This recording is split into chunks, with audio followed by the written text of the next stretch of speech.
त्यांची इच्छा आहे. खूप छान. हे बघा इथं सार आणि ह्याचं पहिलं पान आहे ना, रामकृष्ण आणि मी आपल्या आळंदीच्या माऊलींच्या निवासस्थानी आलेले आदिनाथ महाराज आमचे गुरु माऊली आहेत. गेल्या 55 वर्षाचा आमच्या वडिलांचा सहवास.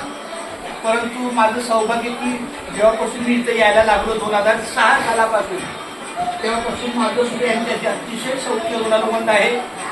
किंबहुना त्यांनी एक वाक्य मला बोलले की तुम्ही आमचे 6वे कर्ण आहात. त्या वादावर त्यांचे 5 चिरंजीव आणि मी 6वा कर्ण. म्हणलं बास विठाला उजळे भाग्याचा अवघी चिंता वाटते.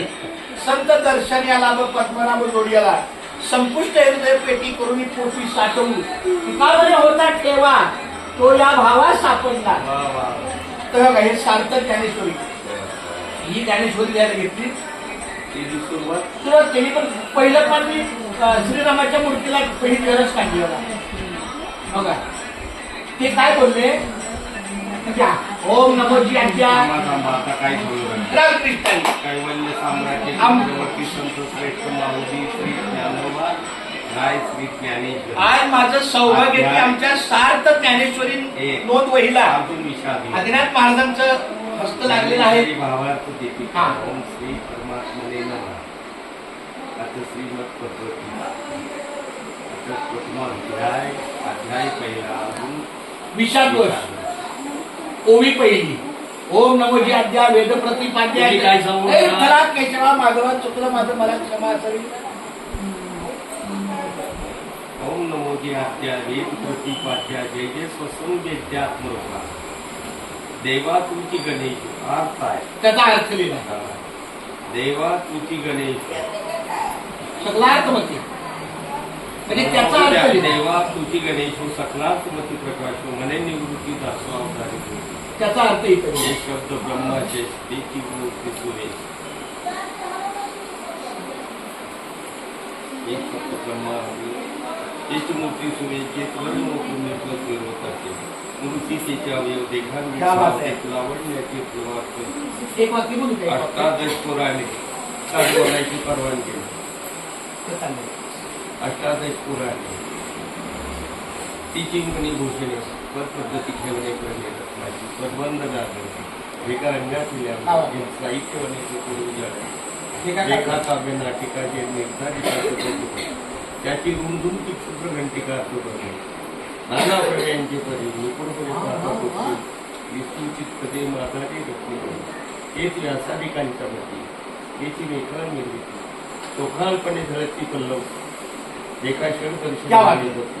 याची बुधांच्या आकृती म्हणून समाज कधी सर्व तोची फल नीती विद्वान कुश वेदांत कुमार सुमत एका ती जंतो स्वाभाविक आखांडेतो बोलतो संकुच मग सहजे सत्कार वाजवतो कष्ट करू धर्म प्रतिष्ठा ते सिद्ध एका विवेक तो ती सुंदा बंधू करो जे परमाबंधू केवळ वाहतूक तरी संवाद होतो दसू तो समता क्षुद्र वर्ग मद अवगमली दोन्ही किमानचा अमृत मुली आली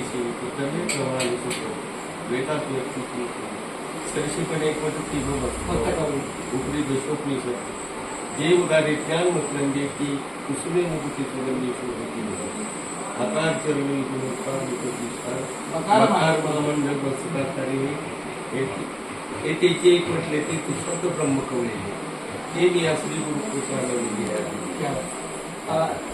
आता बोलतो. जेव्हा ही मी लिहायला घेतली अजून चालू आहे. दिवसाचे 1-1 तास अशा पद्धतीने करतो. पण जेव्हा आमच्या आजीवलीला जिथं मी राहतो ना तिथं राम मंदिर निर्माण केलंय गुढीपाडव्याला. रामलीला मंदिर.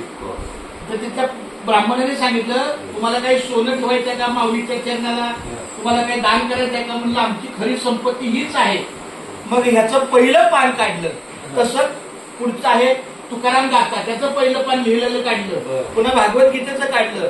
पंचरत्न संत हरिपाठाचं काढलं आणि नामस्मरणाचं काढलं. असं 5 पानं काढली आणि श्रीराम सीता लक्ष्मण महाबली हनुमंतराया यांच्या मूर्तीच्या पायाखाली ठेवली कुठे आजीवलीला. असं जिथं जिथं मंदिर आहे तिथं तिथं माझं लेखन केलं. म्हणजे थोडक्यात आपली ती संपत्ती. तर ही आहे ज्ञानेश्वरी. ही आहे तुकाराम गाथा. हो. हो. तर अशा पद्धतीने चालू आहे. दिवसाला 1 तास कुठेही जागा मिळेल तिथे लिहितो. असे 5 तास माझे हे लेखन असते. चालू ठेवा, कोणाला सांगत होत नाही हे विठ्ठला केशवा माधवा. बस झालं. तुम्ही काय सांगताय करताय ते लोकांना सांगत नाही, नाही, नाही, हे आता- त्याला कळलं पाहिजे. अहो भगवंताच्या चरणी आलोय म्हणून अन्यथा नाही. पूर्ण ज्ञानेश्वरी लिहून माऊलींच्या याच्यात नाही. आता तुमच्या समोर बोलतोय मी. तुम्ही लिहिली नाही. हं? मग एपिसोड हे झाले इतकं नाम सप्ताह विठ्ठला केशवा